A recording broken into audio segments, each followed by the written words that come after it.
يا رب بالمصطفى بلغ مناشدنا واغفر لنا ما مضى يا واسع الكرم. يا رب بالمصطفى بلغ مقاصدنا واغفر لنا ما مضى يا واسع الكرم. يا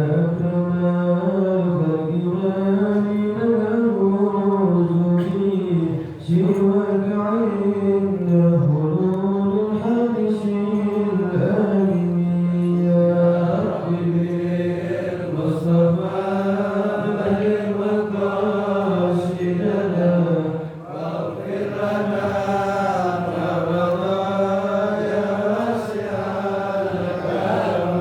ويديك رسول الله جابك بحين الكريم وتجلى باسمه التاجم. يا ربي بالمصطفى بلغ مقاصدنا واغفر لنا ما مضى يا واسع فإن بجودك الدنيا ضرتنا وبعلومك يوم اللوم والظلم. يا ربي مصطفى وسيلنا واغفر لنا يا واسع الكرم. اللهم صل وسلم وبارك عليه. بسم الله الرحمن الرحيم. الحمد لله رب العالمين والصلاة والسلام على سيد المرسلين وعلى آله وصحبه أجمعين. Halaman berapa?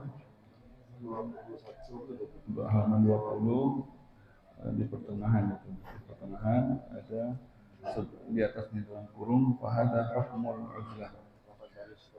Sekitar 8 baris di atas. Fahada hukmul uzlah halaman 20 ya. Qala musannif radhiyallahu anhu إلى أن قال فهذا حكم العزلة وتفرد عن الناس فافهمه فإن الغلط فيه عظيم وضره كثير وبالله التوفيق. فإن قيل أليس النبي صلى الله عليه وسلم قال عليكم بالجماعة فإن يد الله تعالى على الجماعة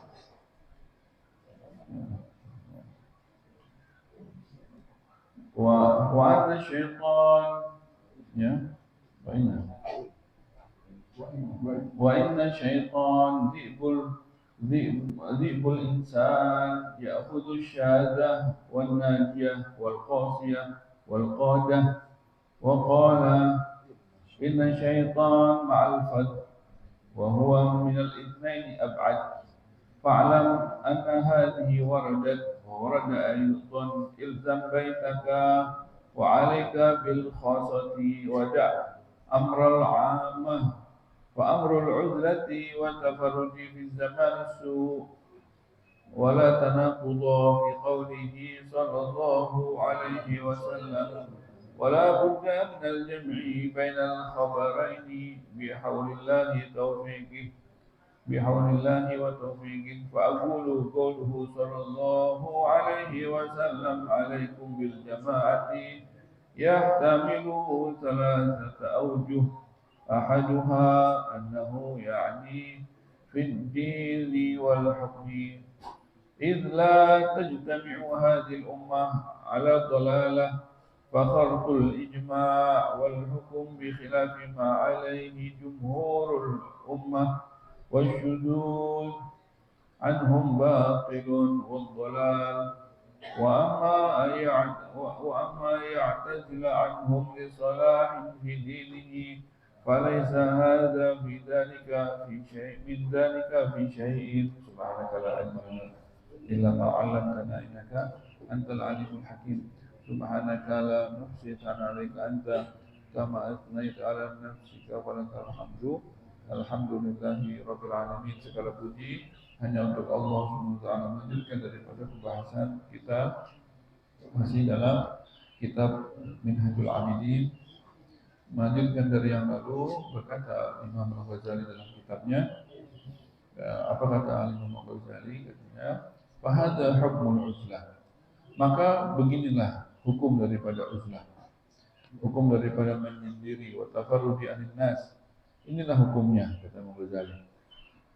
Fahamhu, maka fahamilah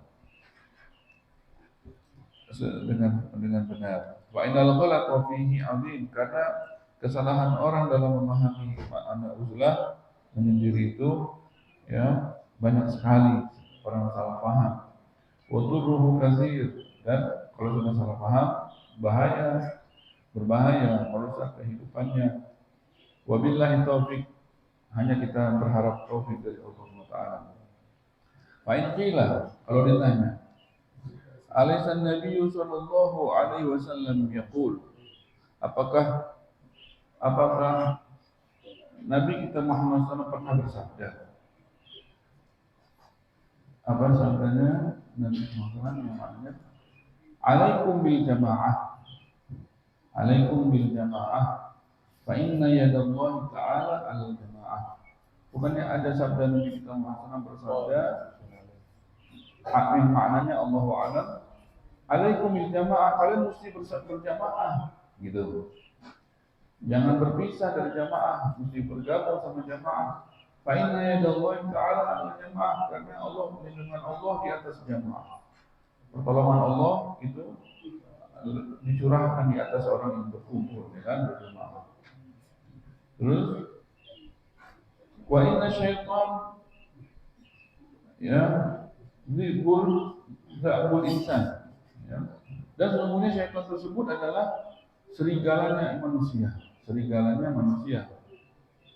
Zibul insan, serigalanya manusia, ya'khudhu syahadah wan najiyah, wan nahiyah ya.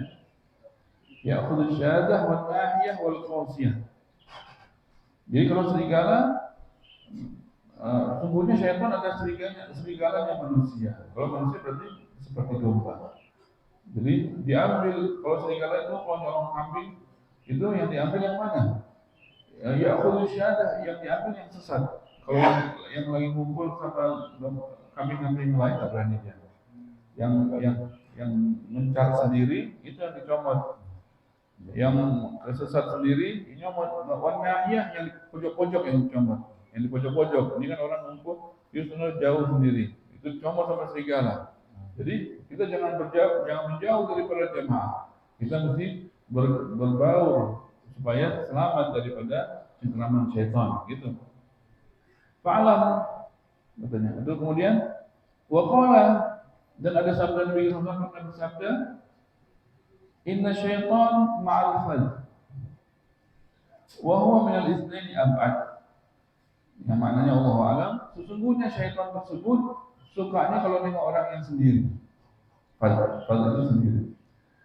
Wa huwa minal itsnaini ab'ad. Kalau ada dua orang aja kumpul, itu syaitan lebih jauh dibanding orang yang sendiri. Jadi syaitan lebih mendekat kepada orang yang sendiri dibanding ada kumpulan. Dua orang menjauh, apalagi ramai kayak gini, ramai nggak ada, syaitan nggak berani kabur, ya kan, kabur. Ini kan hadis-hadisnya ada 3 hadis-hadisnya. Bahwasanya kita disuruh untuk berjamaah, kita sama jamaah jangan sendiri, karena ini disuruh uzlah kan menyendiri. Nah, gimana nih? Ada hadisnya disuruhnya kita oleh Nabi kita Muhammad untuk kita berjamaah. Kok disuruh uzlah gitu? Apa jawab Imam Ghazali? Imam Ghazali kan yang jawab, Imam Ghazali yang mengatakan fa'alam, katanya. Maka apa jawabannya? Maka ketahuilah anna hadhihi waradat. Kan itu ada riwayatnya, 3 hadis itu tadi yang disebut tadi, bahwasanya kita mesti bersama jamaah. Jangan berpisah dari jamaah, jangan menyendiri, karena syaitan bisa nanti ganggu kita, gitu kan?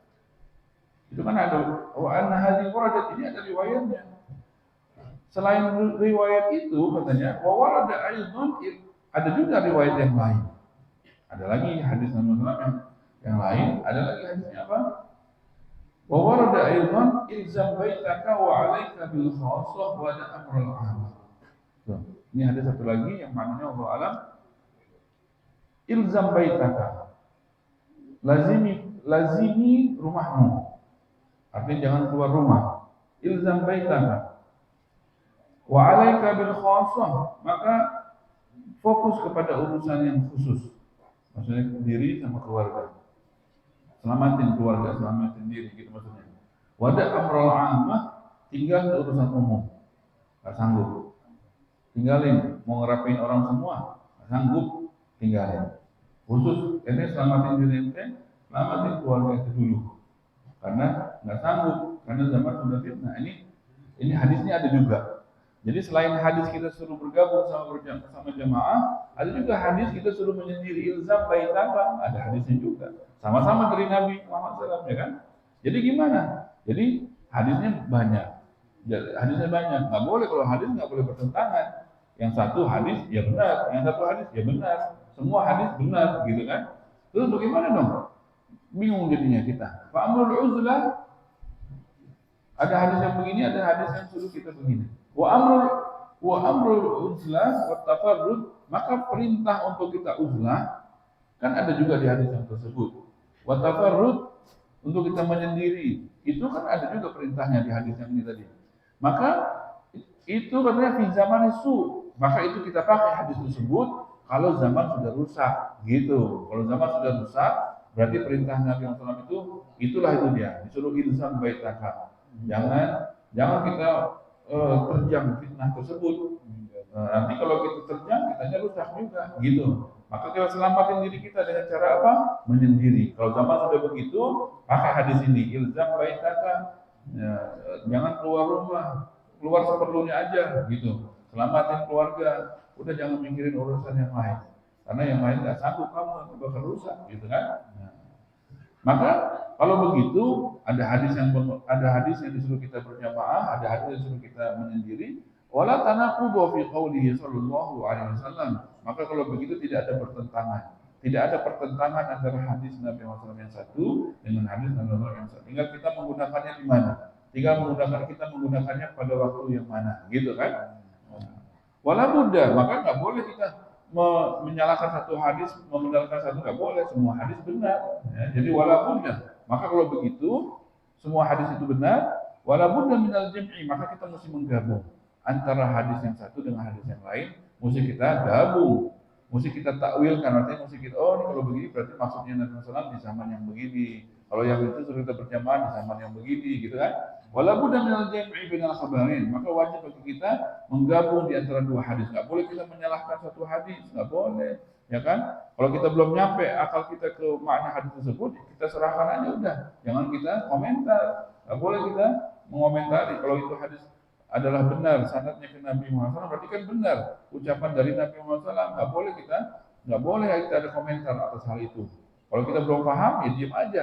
Nanti ada waktunya kita paham, ya kan, tentang makna yang terkandung dalam hal tersebut. Maka kalau begini ada hadis yang begini ada begitu, maka kita mesti menggabungnya dengan takwil, ya kan, dengan takwil. Bihaulillahi wa taufiqih. Maka kita minta pertolongan kepada Allah bagaimana cara menggabungnya nih. Mungkin pengen berusaha menggabungnya. Bagaimana hadis riwayat ini maksudnya apa, yang ini maksudnya apa? Ya. Minta tolong dengan Allah, bihaulillah wa taufiqih. Apa katanya? Fa'aqul, maka aku berkata. Qauluhu sallallahu alaihi wasallam. Sabda Nabi kita Muhammad SAW yang pertama tersebut, yang alaikum bil jamaah, yang wajib bagi kita untuk kita berjamaah, jangan berpisah dari jamaah, katanya yahtamilu salatata aujuh. Itu mengandung makna tiga makna dalamnya, tiga arah dalam makna, ya, tiga gambaran. Yang pertama katanya, ahaduha, kita suruh berjamaah kan, disuruh berjamaah, itu dalam makna tersebut terkandung tiga makna.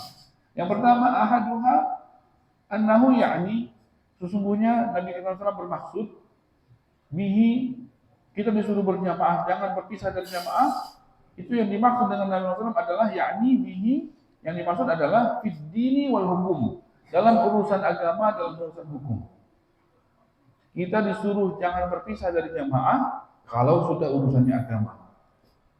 Kita mesti bergabung, jangan bikin aliran aneh sendiri. Gitu maksudnya. Ini kan udah jelas kita nih. Agama jalurnya udah jelas. Di dunia semuanya hampir rata sama. Ahlus sunnah wal jamaah. Ya kan? Jangan kita masuk atau kita bikin sendiri yang aneh-aneh. Jangan gitu maksudnya. Jadi kita jangan berpencar dari jamaah dalam urusan agama. Nanti kamu sesat gitu. Jadi kalau udah urusan agama, ikut yang banyak ini, ikut yang di dunia ini semua yang banyak disuruh sama Rasulullah. Jangan berpisah dari jamaah muslimin gitu maksudnya, ya, jamaah muslimin. Fitni wal hukum. Katanya la tajtami'u hadhihi ummah ala dhalalah, karena kalau umat Nabi Muhammad SAW ini khususiyahnya, keistimewaan umat Nabi Muhammad SAW ini, kalau di antara keistimewaan umat Nabi Muhammad SAW dibanding umat-umat yang lalu, itu kalau sudah ngumpul tidak mungkin salah. Idza tajtami'u hadhihi ummah ala dhalalah. Itu kalau umat Nabi Muhammad SAW kalau ngumpul banyak pasti benar pendapatnya. Kalau satu pendapat itu ramai di umat Nabi Muhammad SAW itu nggak mungkin salah. Tidak mungkin umat Nabi Muhammad SAW mengumpul satu pemahaman, satu pendapat itu salah, nggak mungkin. Itu diantara keistimewaan daripada umat Nabi SAW. Maka kalau kita pengen tahu nih pemahaman mana yang benar, cari yang terbanyak. Cari yang terbanyak mau mengatakan pemahaman itu, pendapat itu. Ya, Ahlus Sunnah wal Jamaah paling banyak di seluruh dunia. Di seluruh dunia, seluruh muka bumi.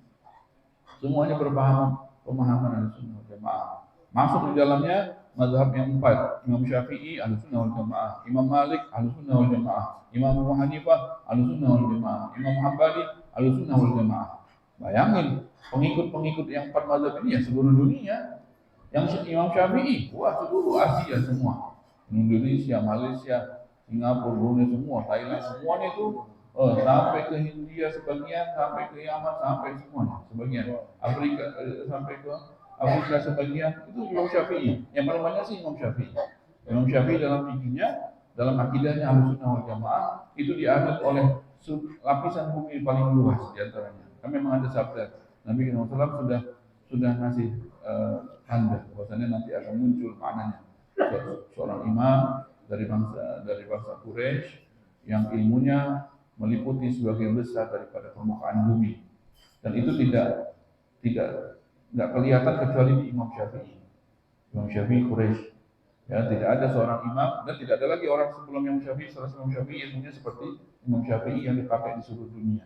Hatta di sekolahan SD, wudunya kita pakai ilmu Imam Syafi'i. Ini kalau mau wudhu itu niat dulu, habis itu niat cuci muka. Kalau sholat itu niat takbir.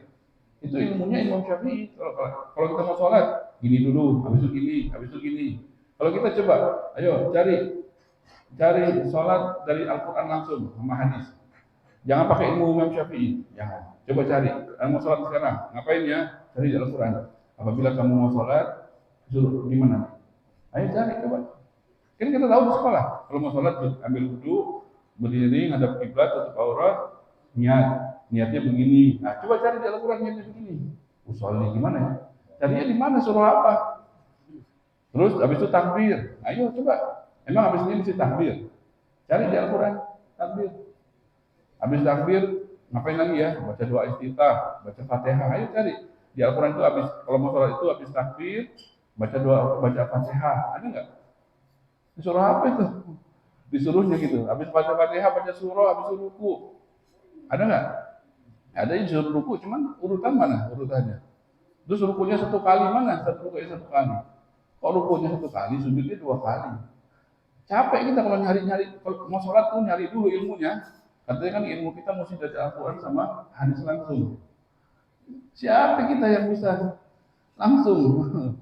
Ya, jangan pakai ilmu sekolah. Sekolah itu ilmu Imam Syafi'i. Yang di sekolah kurikulum itu belajar agama, itu Imam Syafi'i yang menyusun. Imam Syafi'i itu mikir malah nggak tidur dari habis isya tuh rebahan tapi nggak tidur, mikirin satu hadis. Hafal nih Imam Syafi'i, hadis ribuan hadis. Al-Quran udah dari kecil kan. Imam Syafi'i kan di perut ibu 4 tahun, dihamilin sama ibunya 4 tahun. Baru lahir setelah 4 tahun. Keluar udah 4 tahun, udah cerdas. Bisa nggak orang dihamil ibunya 4 tahun? Hah? Bisa. Makanya kalau di fikih di kitab nikah itu ada banyak, di kitab nikah, di kitab apa, itu kehamilan seseorang, di Zubat juga ada, Zubat ya, apa wa aqlul hamli tisu ashhuri wa arba'ul a'wami aqsal aktsari, di Zubat ya, tentang kehamilan seseorang itu berapa lama sih hamilnya seseorang untuk menghitung iddahnya. Wa aqallul hamli minimalnya kehamilan seseorang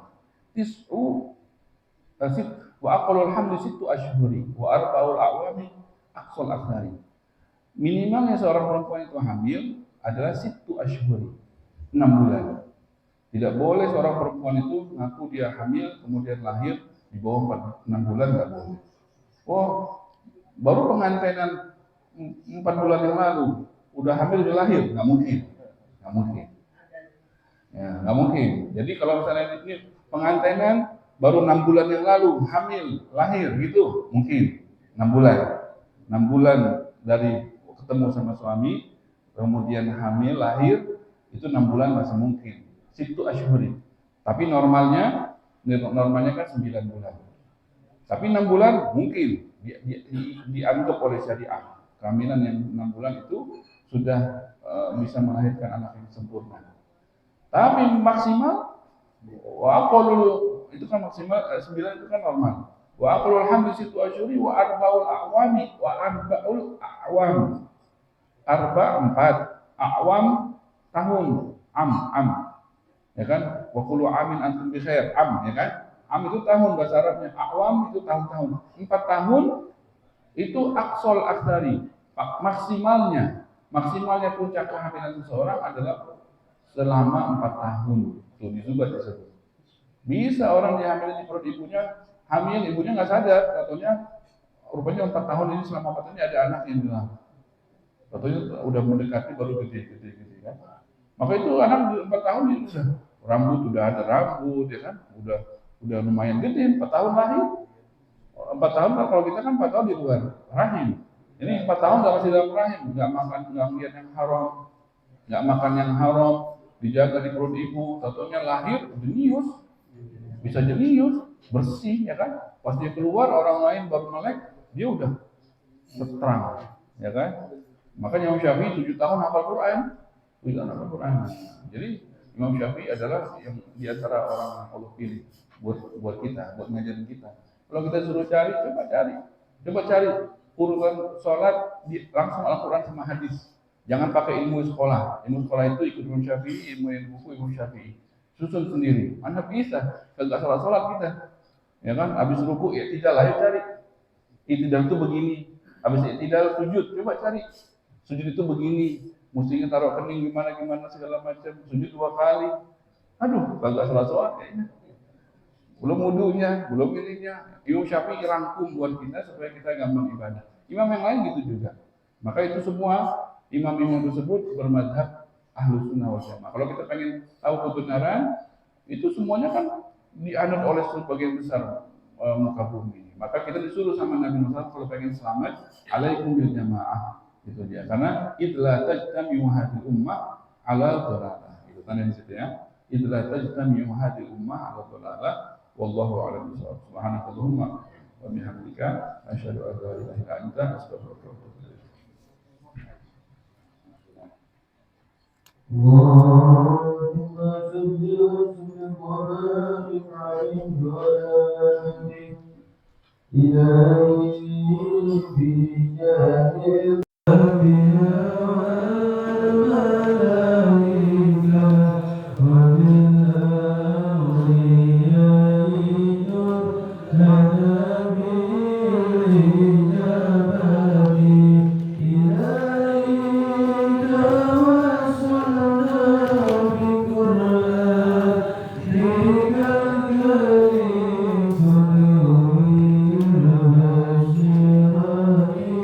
was